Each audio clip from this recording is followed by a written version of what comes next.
The Russian Far East, January, -40 degrees.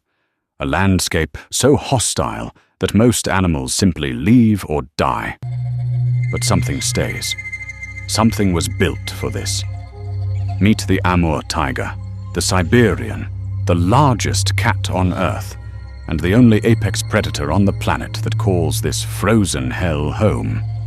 While you would be dead within hours in this cold, he is perfectly, completely at home. Nature spent thousands of years engineering this animal specifically for this environment. His paws, wider than a dinner plate, distribute his weight across the snow like built-in snowshoes. His legs, longer than a Bengal's, lift him above the drifts with each stride.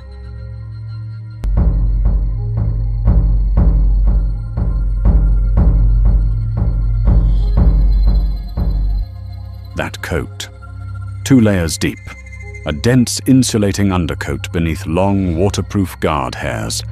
At -40, his body temperature stays at a perfect 38 degrees. He carries his own central heating everywhere he goes. A blizzard that would pin a human in shelter for days is just weather to him.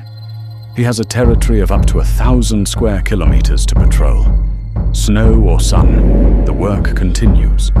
In summer, the jungle hides him.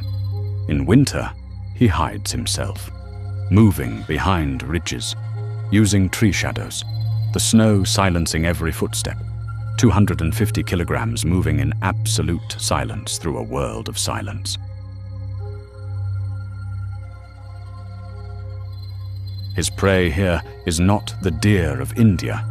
In Siberia, he hunts elk, wild boar, even bear, prey that outweighs him 2 to 1, animals that would destroy any other predator that dared approach them.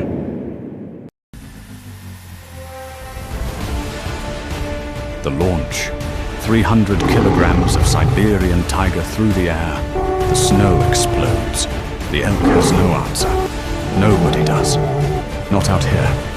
This is his kingdom, every centimeter of it.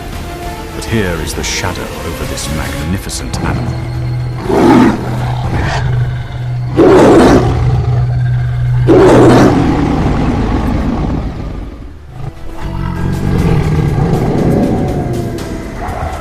There are only 500 Siberian tigers left on Earth.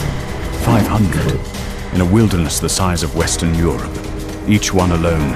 Each one irreplaceable. He disappears into the forest and leaves no trace. The snow fills his footprints within minutes.